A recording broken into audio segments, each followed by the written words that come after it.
Alright guys, स्वागत है आपका इस वीडियो में। तो यहाँ पे हमें एपिसोड की शुरुआत में फिर से टोमान की मीटिंग का सीन दिखाया जाता है और ये सबके सब लोग यही सोच रहे होते हैं कि हानमा यहाँ पे क्या कर रहा है। माइकी कहता है कि फाइनली हम वालहाला से जीत चुके हैं और इन सब के लिए मैं तुम लोगों का शुक्रिया अदा करना चाहता हूँ जिन्होंने अपनी पूरी जी जान से लड़ाई की। और अब हानमा यहाँ पे कुछ शब्द कहेगा। तो हानमा यहाँ पे आगे आता है और वो कहता है कि काफी समय से वालहाला का कोई लीडर नहीं था और हमारी हार के बाद हमने डिसाइड किया है कि हम टोमान के साथ मर्ज हो जाएंगे और टोमान के अंडर ही काम करेंगे।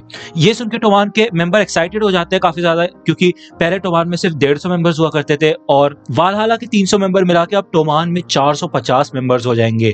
ये सब लोग सेलिब्रेट करने लग जाते हैं और हानमा यही कहता है कि वो इंसान जिसने इन दोनों गैंग्स को एक किया है उसका नाम है टेटा किसकी। यहाँ पे किसकी आगे आता है और भाई टाकामिची फिर से टेंशन लेना शुरू कर देता है कि अब तो यार कुछ चेंज ही नहीं हुआ है, टेटा किसकी अभी भी यहीं पे है और ऐसा चलेगा तो वो आगे चल के टोमान पे राज करेगा और इससे भी बुरा फ्यूचर होगा। माइकी कहता है कि इस लड़ाई से हमें कुछ फायदा हुआ है तो थोड़ा नुकसान भी हुआ है। हमने अपने दोस्त बाजी को खो दिया जो कि काफी बुरा हुआ और अब आगे चिफुयो अपनी बात कहेगा। तो चिफुयो यहाँ पे आगे बढ़ता है और वो कहता है कि पहले बाजी के जाने के बाद मैंने डिसाइड किया था कि मैं टोमान को छोड़ दूंगा, लेकिन जब मैं बाजी की कब्र के पास था तब हमारे कमांडर माइकी मेरे पास आया और उसने मुझसे कहा कि फर्स्ट डिवीजन की जो आग है तुम उसको ऐसे ही बुझने दोगे क्या, ऐसे ही छोड़ के चले जाओगे। जिसके बाद मैं काफी ज्यादा दुविधा में पड़ गया और मैं ये सोचने लगा कि मैं कैसे फर्स्ट डिवीजन का कैप्टन बन सकता हूँ, ये रिस्पॉन्सिबिलिटी मैं हैंडल ही नहीं कर पाऊंगा। मैंने कई दिनों तक माइकी से बात की और उसके बाद फाइनली हम एक फैसले पे पहुंचे। माइकी ने ये पूरा डिसीजन मेरे ऊपर छोड़ दिया कि मैं डिसाइड कर सकता हूँ कि मुझे किसको फॉलो करना है और किसको फर्स्ट डिवीजन का कैप्टन बनना चाहिए। तो टाकामिची हानागाकी तुम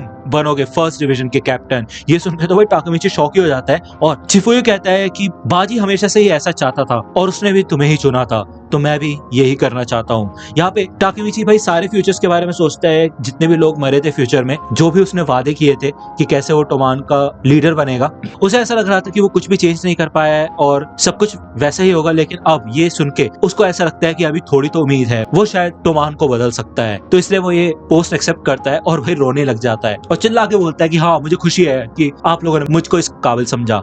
यहाँ पे टाकामिची नाओटो के पास आ जाता है और उससे हैंडशेक करके फिर से प्रेजेंट पे आ जाता है। जब वो यहाँ पे प्रेजेंट पे आता है तो वो देखता है कि वो उसी डीवीडी रेंटल शॉप में होता है जहाँ पे वो काम किया करता है। वो मैनेजर यहाँ पे आती है हासेगावा और वो कहती है कि सर जो आपको चाहिए वो यहाँ पे नहीं है। टाकामिची कहता है ये मुझे सर क्यों बोल रही है यार, मैं तो यहाँ पे काम करता हूँ ना, और ये मेरे कपड़े इतने महंगे कपड़े कैसे पहन रखे मैंने। वो यहाँ पे मिरर में देखता है कि उसका हेयर स्टाइल भी चेंज हो चुका होता है। जब वो यहाँ पे शॉप से बाहर निकलता है तो सामने एक बंदा खड़ा होता है जिसको वो पहचान नहीं पाता। वो बंदा कहता है कि चलो फिर गाड़ी में बैठो। यहाँ पे वो गाड़ी में बैठ जाता है और वो सोचता है भाई मैं गाड़ी में बैठ तो गया लेकिन ये लोग है कौन, कहाँ जा कर रहा हूँ मैं। वो पूछते हैं कि हम कहाँ जा रहे हैं तो वो बंदा कहता है कि तुम्हारे घर पे जा रहे हैं हम। तो टाकामिची कहता है कि मेरा घर उस तरफ नहीं है यार, दूसरी तरफ है। टाकामिची यहाँ पे कंफ्यूज हो जाता है और वो सोचता है कि भाई मेरे को कुछ समझ नहीं आ रहा, मेरे को नाओटो को फोन करना चाहिए। यहाँ पे जब वो अपना फोन चेक करता है तो उसके फोन में नाओटो का नंबर ही नहीं होता। जब ये लोग यहाँ पे पहुंचते तो इधर काफी बड़ी बिल्डिंग होती है और सामने और भी खतरनाक बंदे खड़े होते हैं जो कि भाई टाकामिची के सामने सर झुका के खड़े होते हैं। इधर दो बंदे होते हैं, उनको देख के टाकामिची को ऐसा लगता है कि उनको कहीं देखा है।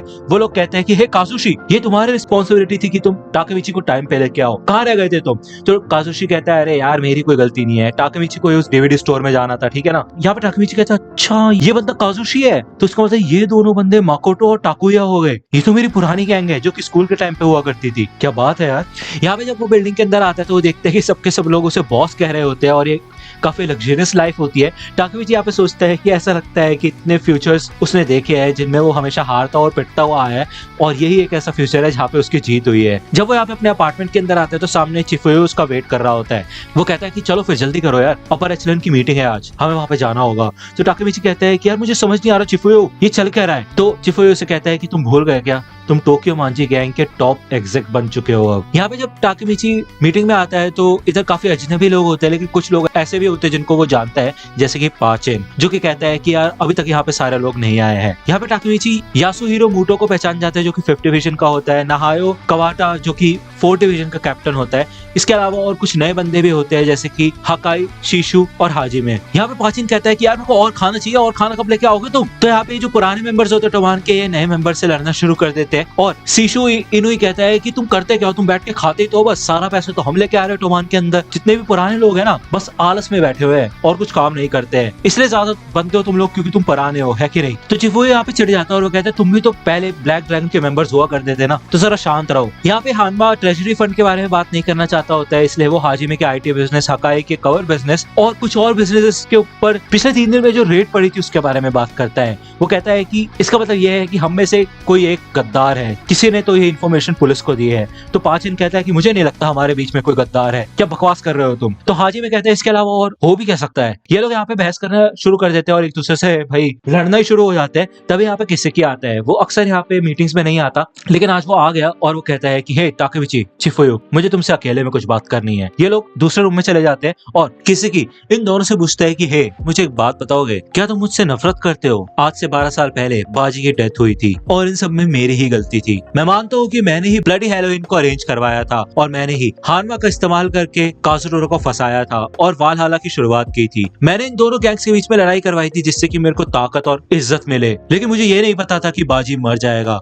मुझे माफ करना चिफुयो, अगर तुम मुझसे नफरत करते हो तो ठीक है, मैं इस बोझ के साथ जीने के लिए तैयार हूँ। तो यहाँ पे ये लोग ड्रिंक करते हैं और बाजी के नाम पे चेयर्स करते हैं। जब ये लोग ड्रिंक करते हैं तो किसेकी कहता है कि वैसे मैं एक बात बताऊं, मैंने तुम लोगों से झूठ बोला, मैंने ही काजुरोरो को भड़काया था और उसका इस्तेमाल करके मैंने बाजी को मरवाया था। तो इसलिए जो भी कुछ मैंने शुरू किया था 12 साल पहले, आज समय आ चुका है कि मैं वो खत्म करूं। यहाँ पे इसके बाद ताकेमिची का सर घूमने लग जाता है और वो बेहोश हो जाता है। जब यहाँ पे उसको होश आता है तो वो देखता है कि वो चेयर से बंधा हुआ है और साइड में चिफुयो भी होता है, वो भी चेयर से बंधा होता है। इधर किसेकी चिफुयो को मारना शुरू कर देता है और कहता है कि तुम आज तक बाजी की मौत को भूल नहीं पाए और इतने सालों से तुम बदला लेना चाहते थे, क्यों, है ना? तुमने ही पुलिस को इन्फॉर्मेशन दी थी ना हमारे बिजनेस के बारे में, सब कुछ बर्बाद करके रख दिया तुमने। तो चिफुयो कहता है कि मेरा सिर्फ एक ही मकसद था, तुम्हें टोमान से बाहर फेंकने का। टोमान सड़ चुका है और उसको साफ करने के लिए अगर तुम मुझे धोखेबाज कह रहे हो, गद्दार कह रहे हो, तो हाँ मैं हूँ गद्दार। यहाँ पे किसेकी ताकेमिची को भी मारता है और चिफुयो कहता है कि देखो ताकेमिची को कुछ भी नहीं पता इसके बारे में, ठीक है,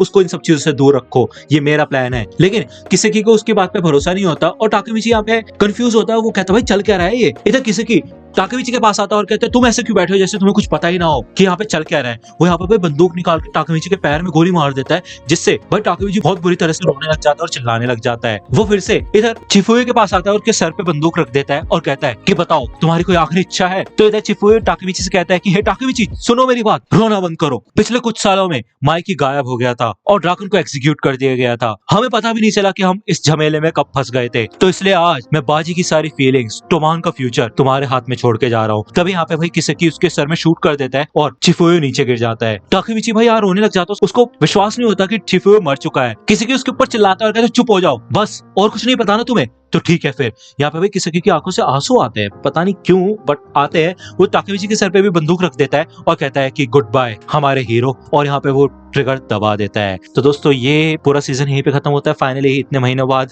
ये सीजन खत्म हुआ है। शर्म आनी चाहिए मेरे को इस बात पे, बट हाँ ताकेमिची चेनसो मैन और ब्लीच शुरू करने की सोच रहा हूँ मैं। कमेंट सेक्शन में बताना भाई तुम्हें क्या पहले चाहिए। मेरे ख्याल से चेनसो मैन चाहिए तो चेनसो मैन पहले ले आऊंगा मैं शायद, है ना, चेनसो मैन ही लेके आऊंगा पहले। बाकी आप बताना कैसी लगी ये सीरीज, और अगर इसकी मांगा एक्सप्लेनेशन चाहते हो तो उसके बारे में मेरे को थोड़ी रिसर्च करनी पड़ेगी, तो मांगा भी शुरू कर लेंगे। मैं ज्यादा काम नहीं कर सकता यार, 2 चैनल ऑलरेडी चल रहे हैं, ठीक है, उसके अलावा और भी काम होते हैं। आई होप आप लोग समझ सकते हो। मैं फिर भी जल्दी से जल्दी वीडियो लाने की कोशिश करता हूँ। इसके अलावा अगर आप मेरे को इंस्टाग्राम पे फॉलो करना चाहते हो तो लिंक आपको डिस्क्रिप्शन में मिल जाएगी, वहाँ पे अपडेट्स वगैरह दे देता हूँ यार मैं वीडियोस के कभी कभी, है ना।